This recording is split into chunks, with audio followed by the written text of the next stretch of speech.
18 মে 2025 রাহু রাশি পরিবর্তন করেছিল, কুম্ভ রাশিতে অবস্থান করলো। তো যে সময় রাহু অবস্থান করেছিল সেই সময় ডিগ্রির দিক থেকে খুবই দুর্বল ছিল। তো এবার এই সেপ্টেম্বরের 3 তারিখে রাহু কিন্তু একটা ভালো জায়গায় আসলো, বলবান অবস্থায় আসলো, 24 ডিগ্রি লাভ করলো রাহু। অর্থাৎ রাহুর কাজ করার ক্ষমতাতে যথেষ্ট বৃদ্ধি পেল। রাহু হচ্ছে একটি কি ছায়াগ্রহ। ছায়াগ্রহ যে ঘরে অবস্থান করে সেই ঘরের অধিপতিকে সবার প্রথম প্রভাবিত করে এবং তারপরে যে নক্ষত্র অবস্থান করে সেই নক্ষত্রের অধিপতিকে প্রভাবিত করে এবং তার সাথে যে গ্রহ অবস্থান করবে সেই গ্রহকে প্রভাবিত করে দেয়। এটা কিন্তু ছায়াগ্রহের প্রভাব। তো রাহু অবস্থান করছে কুম্ভ রাশিতে, শনির মূল ত্রিকোণ রাশিতে রাহুর অবস্থান। তো শনির মূল ত্রিকোণ রাশিতে অবস্থান করার দরুন শনিকে প্রভাবিত করবে এবং যে নক্ষত্র অবস্থান করছে রাহু সেটা হচ্ছে পূর্বা ভাদ্রপদ নক্ষত্র, দেবগুরু বৃহস্পতির নক্ষত্র অবস্থান করছে। তাহলে দেবগুরু বৃহস্পতিকেও বিশেষভাবে প্রভাবিত করে দিবে এবং এই সময়কালে দেবগুরু বৃহস্পতির আবার দৃষ্টিও থাকছে রাহুর উপরে। তাহলে রাহুও কিন্তু যথেষ্ট প্রভাবিত হচ্ছে দেবগুরু বৃহস্পতির দ্বারা। তো রাহুর এই যে এরকম একটা অবস্থান এবং তারপরে এই 24 ডিগ্রিতে রাহুর অবস্থান কী রকম প্রভাব পড়বে ধনুরাশির ক্ষেত্রে, ধনুরাশি কোন দিক থেকে এই সময়কালে লাভবান হতে যাচ্ছে এবং কোন দিক থেকে আবার বিশেষ সাবধানে থাকতে হবে এবং কোন বিশেষ উপাচার করতে হবে, এগুলো সমস্ত কিছু আজকের ভিডিওতে তুলে ধরব। রাহু যতই ভালো পজিশনে থাকুক, রাহু হচ্ছে পাপী গ্রহ, অতএব রাহুর কিছু না কিছু পাপ প্রভাব অবশ্যই থাকবে। ধনুরাশির ক্ষেত্রে রাহুর অবস্থান যথেষ্ট ভালো অবস্থান, কিন্তু তা বলে যে রাহু সবসময় ভালো জিনিসই করবে সেটাও না, রাহুর কিন্তু একটা বাজে পাপ প্রভাবও থাকে। তো যাই হোক, কোন দিক থেকে সেই প্রভাবটা উঠে আসবে এবং সাবধান কোন দিকে থাকতে হবে, এগুলো সমস্ত কিছু আজকের ভিডিওতে তুলে ধরবো। তো যাই হোক, অনুষ্ঠানটি শুরু করার আগে সমস্ত দর্শক বন্ধুকে নমস্কার জানাচ্ছি এবং তার সাথে বলবো যারা বহুদিন ধরে অনুষ্ঠান দেখছেন এখনও পর্যন্ত সাবস্ক্রাইব করেননি অবশ্যই সাবস্ক্রাইব করবেন, এই চ্যানেলের সঙ্গে থাকুন, জ্যোতিষীয় সম্পর্কিত অনেক তথ্য জানতে পারবেন। যারা জ্যোতিষী সংক্রান্ত বিষয়কে ভালোবাসেন, গুরুত্ব দেন, ইন্টারেস্টেড, আশা করছি তারা বিশেষভাবে উপকৃত হবে। তবে আমি কোনো রকমভাবে কোনো দর্শক বন্ধুকে বিভ্রান্ত করার চেষ্টা করছি না, এটা গ্রহদের গোচরের উপরই আলোচনা করা হচ্ছে, কারো কোনো ব্যক্তিগত কুষ্টি ধরে আলোচনা নয় এবং এটা চন্দ্ররাশি অনুসারেই বলা হচ্ছে। সেপ্টেম্বরের 3 তারিখে রাহু একটা ভালো অবস্থায় একটা ডিগ্রি প্রাপ্ত করছে, 24 ডিগ্রি। তো নভেম্বরের 23 তারিখ পর্যন্ত এই রাহু কিন্তু পূর্বা ভাদ্রপদ নক্ষত্রে থাকবে এবং তারপরে কিন্তু চলে যাবে হচ্ছে শতবিশা নক্ষত্রে, নিজের নক্ষত্রে অবস্থান করবে। কুম্ভ রাশিতে রাহু সবসময় ভালো ফল দেয়, কারণ কুম্ভ রাশি রাহুর একটা কমফোর্টেবল জায়গা, খুব ভালো জায়গা। শনির মূল ত্রিকোণ রাশিতে রাহুর অবস্থান ভালোই হয়। তো ধনু রাশির ক্ষেত্রে রাহুর যে অবস্থান এটা কিন্তু তৃতীয় ঘরে হচ্ছে, তৃতীয় ঘর কুম্ভ রাশি এবং কুম্ভ রাশির অধিপতি শনি এই মুহূর্তে কিন্তু চতুর্থ ঘরে অবস্থান করছে, বক্রী অবস্থায় রয়েছে, নিজের নক্ষত্র উত্তরা ভাদ্রপদ নক্ষত্রে রয়েছে এবং এই ধনুরাশির বর্তমানে কিন্তু শনিদেবের ঢাইয়া চলছে। তো শনিদেবের ঢাইয়া চলছে, আবার রাহু অবস্থান করছে কুম্ভ রাশিতে, তো শনিকেও প্রভাবিত করছে আবার গুরুকেও প্রভাবিত করছে। কিন্তু সবথেকে বড় জিনিসটা হচ্ছে এই যে ঢাইয়াটা চলছে এর মধ্যে যে রাশির অধিপতি দেবগুরু বৃহস্পতির যে অবস্থান, এই অবস্থান কিন্তু ধনুরাশিকে একটা অন্য মাত্রায় অন্য জায়গায় নিয়ে যাবে। অর্থাৎ এই সময়কালে রাহু এবং শনি সম্পূর্ণভাবে দেবগুরু বৃহস্পতির আয়ত্তে থাকবে। দেবগুরু বৃহস্পতি রাশির অধিপতি হয়ে কেন্দ্রে অবস্থান করছে এবং নিজের মূল ত্রিকোণ রাশি ধনুরাশির উপরই দৃষ্টি থাকছে। তো কেন্দ্রে যখন নিজের রাশির অধিপতি কেন্দ্রে অবস্থান করা মানে হাজারটা দোষ সমন করে নেওয়া এবং তার সাথে শনির সাথে আবার কেন্দ্রের সম্পর্ক হয়ে যাওয়া দেবগুরু বৃহস্পতির, এবং দেবগুরু বৃহস্পতি কিন্তু নিজের নক্ষত্র পুনর্বসু নক্ষত্র অবস্থান করছে, এটা কিন্তু খুব ভালো অবস্থান। পুনর্বসু নক্ষত্র দেবগুরু বৃহস্পতি নিজের নক্ষত্র, খুবই ভালো অবস্থান, পবিত্র নক্ষত্র। পুনর্বসু নক্ষত্রের বলতে গেলে ভিডিও অনেক লম্বা হয়ে যাবে। তো পুনর্বসু নক্ষত্রের যে অধিপতি দেবগুরু বৃহস্পতি এবং অধিপতি দেবতা হচ্ছে কে, অদিতি, মা অদিতি, সূর্যদেবের মাতা। এর অনেক কথা রয়েছে যেগুলো এর আগের বহু ভিডিওতে আমি আলোচনা করেছি। তো যাই হোক, এই নক্ষত্রটা খুব ভালো নক্ষত্র, অর্থাৎ রাশির অধিপতি নিজের নক্ষত্রে অবস্থান করে নিজের রাশিকেই দেখছে এবং তার সাথে কি যে দেবগুরু বৃহস্পতি অবস্থান করছে সপ্তম ঘরে, তার পঞ্চম দৃষ্টি লাভের ঘরে থাকছে, শুক্রদেবের মূল ত্রিকোণ রাশিকে দেখছে, নিজের রাশিকে দেখছে সপ্তম দৃষ্টি দিয়ে এবং নবম দৃষ্টি দিয়ে দেখছে রাহুকে এবং শনিদেবের মূল ত্রিকোণ রাশি কুম্ভ রাশিকে। এবং শনি কিন্তু এই সময় আবার দেবগুরু বৃহস্পতির রাশি মীন রাশিতে অবস্থান করে ধনু রাশির কিন্তু ঢাইয়া লাগিয়েছে। অক্টোবর মাসের 3 তারিখে শনি কিন্তু আবার পূর্বা ভাদ্রপদ নক্ষত্রে বক্রী অবস্থায় চলে আসবে। অপরদিকে কিন্তু 18ই অক্টোবর দেবগুরু বৃহস্পতি কিন্তু কর্কট রাশিতে প্রবেশ করবে, মূল উচ্চ রাশিতে অবস্থান করবে, যেটা হচ্ছে অষ্টম ঘর। এবং এই রাশিতে কিন্তু অতিচারী দেবগুরু বৃহস্পতি ডিসেম্বরের 5 তারিখ পর্যন্ত থাকবে। তারপরে আবার বক্রী অবস্থায় দেবগুরু কিন্তু চলে আসবে হচ্ছে সপ্তম ঘর মিথুন রাশিতে। দেবগুরু বৃহস্পতি যখন তার উচ্চ রাশিতে অবস্থান করবে অষ্টম ঘরে, তখন দেবগুরু বৃহস্পতির দৃষ্টি থাকবে কিন্তু এই শনির উপরেই থাকবে। অর্থাৎ নিজের উচ্চ ঘরে অবস্থান করে নিজের সাধারণ রাশি মীন রাশিকে দেখবে, এবং মীন রাশির উপর শনি অবস্থান করছে, শনিকেও দেখবে। আর একটা অদ্ভুত সংযোগ তৈরি হবে এই সময়কালে। কেতুর অবস্থানও যথেষ্ট ভালো। ভাগ্যের ঘরে কেতু পূর্বা ফাল্গুনী নক্ষত্রে রয়েছে। এর আগে উত্তরা ফাল্গুনীতে ছিল, তখন একটা অন্য রূপ ছিল। এখন পূর্বা ফাল্গুনীতে চলে এসছে, এরপরে মঘাতে চলে আসবে। নবম ঘরে কেতুর অবস্থান যথেষ্ট ভালো অবস্থান এই ধনুরাশির ক্ষেত্রে। আবার রাহুর অবস্থানও যথেষ্ট ভালো। রাহু যে ত্রিকোণটা পাচ্ছে সেটা হচ্ছে কাম ত্রিকোণ, এবং দেবগুরু বৃহস্পতির এই যে বর্তমান অবস্থান সেটাও কিন্তু কাম ত্রিকোণে অবস্থান। অর্থাৎ মনের ইচ্ছা বাসনা কিন্তু যথেষ্ট পূরণ হবে এই ধনুরাশির এই রাহুর এই ডিগ্রি, এই বলবান অবস্থায় থাকার দরুন। তৃতীয় ঘরে রাহুর এই অবস্থান যথেষ্ট পরিশ্রম করাবে, পরাক্রম করাবে, এবং তার সাথে অ্যাম্বিশন থাকবে, এগিয়ে যাওয়ার একটা প্রবণতা, মনের মধ্যে বিভিন্ন রকম অ্যাম্বিশন, চিন্তাধারা, এগুলো কিন্তু উঠে আসবে, যেটাতে এক কথায় বলতে গেলে ধনুরাশিকে সফলতার দিকে নিয়ে যাবে। কারণ ওরকমই কিন্তু মানচিত্র তৈরি হচ্ছে ধনুরাশির ক্ষেত্রে। দেবগুরু বৃহস্পতির যে শুভ পঞ্চম দৃষ্টি, এটা কিন্তু লাভের ঘরে পড়ছে, যেটা হচ্ছে তুলা রাশি, শুক্রের মূল ত্রিকোণ রাশি। আবার রাহুরও দৃষ্টি থাকছে এই লাভের ঘরে। তো রাহু যোগাযোগের ঘরে অবস্থান করছে, তো লাভের কিন্তু একাধিক রাস্তা তৈরি হবে ধনুরাশির ক্ষেত্রে। শনি চতুর্থ ঘরে অবস্থান করছে, শনির দৃষ্টি থাকছে কর্মের ঘরে, তো শনিকেও যথেষ্ট এই সময়কালে প্রভাবিত করবে রাহু। অর্থাৎ রাহু মনের ইচ্ছাকে এতটাই জাগিয়ে তুলবে যে সামনে এগিয়ে যাওয়ার যে প্রবণতা সেটা কর্ম মাধ্যমে তৈরি করাবে শনি।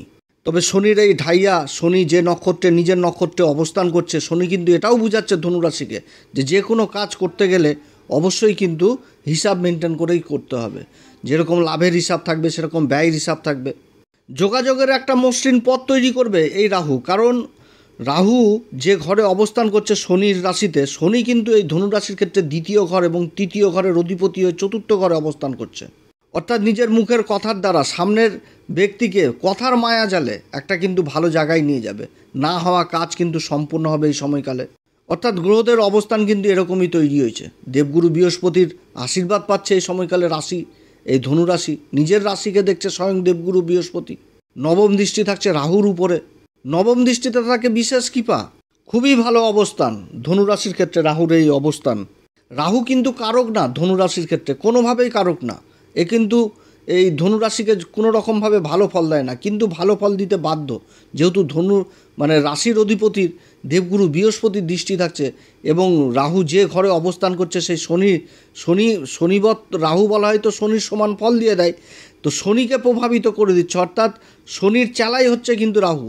এবং শনি বর্তমানে দেবগুরু বৃহস্পতির রাশিতেই অবস্থান করছে, এবং দেবগুরু বৃহস্পতির মূল ত্রিকোণ রাশি অর্থাৎ রাশির উপরেও কিন্তু শনির দশম দৃষ্টি থাকছে। গুরুর রাশিতে অবস্থান করছে, গুরুর রাশিকেও দেখছে, এবং এরপরে গুরুর নক্ষত্রে অবস্থান করবে, সেই সময় গুরুর রাশিকে দেখবে। তো একটা অদ্ভুত সংযোগ এই সময়কালে, সফলতার একটা দুয়ার বলতে গেলে। যেই কর্মে যুক্ত থাকুক সেই কর্ম কিন্তু সফলতা পাবে। তবে বিশেষ করে যারা শিক্ষার দিকে জড়িত রয়েছেন সেই দিকে কিন্তু বিশেষভাবে সফল হবে এই সময়কালে। যারা গভীর বিদ্যা নিচ্ছে, যারা রিসার্চ জাতীয় বিদ্যার সাথে যুক্ত রয়েছে, যারা মহাকাশজনিত কোনো গবেষণার সাথে যুক্ত রয়েছে, সেই কাজগুলোতে বিশেষ সফলতা পাবে। যারা সফটওয়্যারজনিত বিদ্যার সাথে যুক্ত রয়েছে, যারা কম্পিউটার সায়েন্স নিয়ে পড়াশোনা করছেন, সেই জিনিসগুলো হবে। যারা বিদেশে যাওয়ার চেষ্টা করছে নিজের বিদ্যাকে, নিজের পড়াশোনাকে এগিয়ে নিয়ে যাওয়ার জন্য, সেই কাজগুলো যথেষ্ট ভালো হবে। সেরকম কর্মক্ষেত্রে যোগাযোগ, তৃতীয় ঘরটা হচ্ছে ডকুমেন্টেন্সির ঘর, কাগজপত্রের ঘর। তো যারা কাগজপত্রের সম্পর্কিত কাজের সাথে যুক্ত রয়েছেন সেই কাজগুলো কিন্তু যথেষ্ট ভালো হবে। চতুর্থ ঘরে শনির অবস্থান, অর্থাৎ জায়গা জমি সংক্রান্ত কাজের সাথে যারা যুক্ত রয়েছেন সেই কাজগুলো ভালো হবে। যারা সরকারের দিকে কোনো টেন্ডারের অপেক্ষায় রয়েছেন সেই কাজগুলো যথেষ্ট ভালো হবে। যারা কোনো প্রজেক্টের আশায় রয়েছেন সেই কাজগুলো যথেষ্ট ভালো হবে। অর্থাৎ রাহুর এই অবস্থান কাম ত্রিকোণে, এখানটাতে মনের ইচ্ছাকে যেরকমভাবে জাগ্রত করাবে রাহু, সেরকমভাবে কিন্তু মনের ইচ্ছাকে পূর্ণও করাবে। অর্থাৎ দীর্ঘদিন ধরে থাকা কোনো মনের গুপ্ত ইচ্ছা, যে ইচ্ছাটা প্রকাশ করতে পারছিল না, সেই রকম ইচ্ছাও কিন্তু এই সময়কালে পূর্ণ হওয়ার প্রবল সম্ভাবনা থাকছে ধনুরাশির। তবে রাহু যে শুধু ভালোই করবে সেটাও না, রাহুর দিক থেকে অনেক দিক থেকে আবার সাবধানেও থাকতে হবে। কারণ রাহু যেরকম ভালো প্রভাবও দেয় সেরকম আবার খারাপ প্রভাবও দেয়। কারণ রাহু হচ্ছে একটি পাপী গ্রহ, তৃতীয় ঘরে অবস্থান করছে কুম্ভ রাশিতে, শনির রাশিতে। শনি হচ্ছে দ্বিতীয় ঘরের অধিপতি। তো দ্বিতীয় ঘর বাণীর ঘর, আত্মীয় স্বজনদের ঘর, এবং তৃতীয় ঘর হচ্ছে ছোট ভাই বোনদের ঘর, কাগজপত্রের ঘর, সমাজে উঠা বসার ঘর। অতএব নিজের কথাবার্তার দিকে বিশেষভাবে খেয়াল রাখতে হবে, নিজের কথাবার্তাকে বিশেষভাবে খেয়াল রাখতে হবে যাতে সামনের থাকা ব্যক্তি অসন্তুষ্ট না হয়। কারণ রাহু মনের মধ্যে ক্রোধ, জেদ, ইগো, তারপরে অত্যধিক চটে যাওয়া, এগুলোও কিন্তু তৈরি করবে। ছোট ভাই বোনদের সাথে সম্পর্ক ভালো রাখতে হবে। যে কোনো কাজ করতে গেলে বাড়ির গুরুজনদের কাছ থেকে অবশ্যই পারমিশন নেওয়া বা গুরুজনদের শ্রদ্ধা ভক্তি এই সমস্তও করতে হবে। কারণ দেবগুরু বৃহস্পতির যেরকম পঞ্চম দৃষ্টি একাদশ ঘরে পড়ছে, সেরকম কিন্তু রাহুরও দৃষ্টি থাকছে একাদশ ঘরে। একাদশ ঘরটা হচ্ছে কি গুরুজনদের ঘর, বাড়ির বড় ভাই বোনদের ঘর। অতএব যে কোনো কাজ করতে গেলে তাদের সাথেও আলোচনা করতে হবে। রাহুর এই অবস্থানে যথেষ্ট ধনুরাশির ভৌতিক সুখগুলোও যথেষ্ট বৃদ্ধি পাবে। কিংবা যারা এই সমস্ত সুখের জিনিসের ব্যবসার সাথে যারা যুক্ত রয়েছেন, যারা ঘোড়া বলছে গাড়ি বা কোনো লাক্সারি আইটেমের কাজের সাথে যুক্ত রয়েছেন, সেই সমস্ত কাজগুলো যথেষ্ট ভালো হবে। যারা রিয়েল এস্টেটের কাজের সাথে যুক্ত রয়েছেন, সেই সমস্ত কাজের সাথে যুক্ত রয়েছেন, সেই সমস্ত কাজের দিকে উন্নতির যোগ রয়েছে এই সময়কালে। রাহু এখানটাতে অনেক কিছুই দিবে এই ধনুরাশিকে, কিন্তু বিশেষ করে আবার এটাও মনে রাখতে হবে, যেহেতু ভ্রমের কারক হচ্ছে রাহু, যে কোনো কাজ করতে গেলে, যে কোনো কাগজে বা কোনো সরকারি কাগজপত্রে সই করতে গেলে অবশ্যই কিন্তু পরামর্শের প্রয়োজন রয়েছে। কারণ যে ঘরে অবস্থান করছে এটা ডকুমেন্টেন্সির ঘর। অতএব কারোর মুখের কথাতে কোনো এগ্রিমেন্ট করে নেওয়া না ভেবেচিন্তে, এটা কিন্তু করা কোনোভাবেই উচিত হবে না এই ধনুরাশির এই সময়কালে। যে কোনো কাজ কিন্তু ভেবেচিন্তেই করতে হবে। যারা সোশ্যাল মিডিয়াতে অ্যাক্টিভ রয়েছেন, যারা মিডিয়াতে অ্যাক্টিভ রয়েছেন, সেলসের কাজের সাথে যুক্ত রয়েছেন, কথাবাচক হিসাবে কাজ করছেন, অ্যাডভাইজার হিসাবে কাজ করছেন, তারাও বিশেষভাবে এই সময়কালে সফল হবে। যারা রাজনীতির সাথে যুক্ত রয়েছেন তারাও বিশেষভাবে সফলতা পাবে। কর্মক্ষেত্রে মান সম্মান যথেষ্ট বৃদ্ধি পাবে এই সময়। যাদের কল লেটার, প্রমোশন লেটার, এই সমস্ত কাগজপত্রের কাজ রয়েছে যেগুলো বাকি, সেগুলোও কিন্তু এই সময়কালে হবে।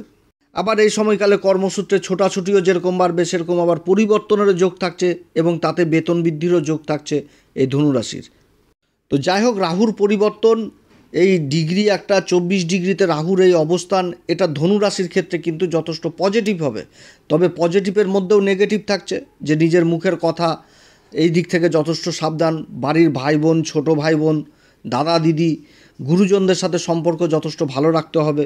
এই সময়কালে মায়ের সাথেও কিন্তু সম্পর্ক যথেষ্ট যেরকম ভালো রাখতে হবে, সেরকম পিতার সাথেও সম্পর্ক যথেষ্ট ভালো রাখতে হবে। কারণ রাহুর বলে বৃদ্ধি পাওয়া শনির বলেও বৃদ্ধি পেয়ে যাওয়া। শনি চতুর্থ ঘরে অবস্থান করছে, অতএব মায়ের শারীরিক দিক থেকেও কিন্তু যথেষ্ট প্রবলেম আসার সম্ভাবনা থাকবে এই সময়। অতএব মায়ের দিকেও যথেষ্ট খেয়াল রাখতে হবে। কাম ত্রিকোণে রাহুর এই অবস্থান যথেষ্ট মনের ইচ্ছা পূরণ করাবে এই ধনুরাশির।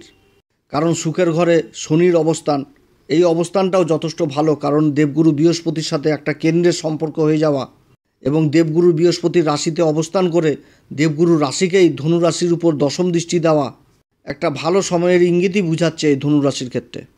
অর্থাৎ একটা চারিদিক থেকে উন্নতির যোগ এই সময়কালে ধনুরাশির থাকছে। তো ধনুরাশি কোন উপাচার করবে এই সময়কালে? প্রত্যেক দিন হনুমান চল্লিশা, বজরংবাণ, শ্রীরাম সীতার প্রণাম মন্ত্র সহকারে পাঠ করবেন। মঙ্গলবার করে বজরংবলীর দর্শন করবেন, জটাআলা নারকেল দান করবেন। এবং যে সমস্ত ধনুরাশির দাদা দিদি ভাই বোনদের বর্তমানে রাহুর মহাদশা চলছে এবং রাহু খুব বাজে অবস্থায় রয়েছে, তাদের ক্ষেত্রে একটি উপাচার বলবো, সেটা হচ্ছে কি, যে কোনো রাধা গোবিন্দ মন্দিরে বাঁশি শ্রীকৃষ্ণের নামে উৎসর্গ করবেন। এবং এমন বাঁশি হতে হবে যাতে সেই বাঁশিতে কোনোভাবেই কেউ ফু যেন না দেয়, অর্থাৎ কোনোভাবেই সেটা যেন ব্যবহৃত না হয়।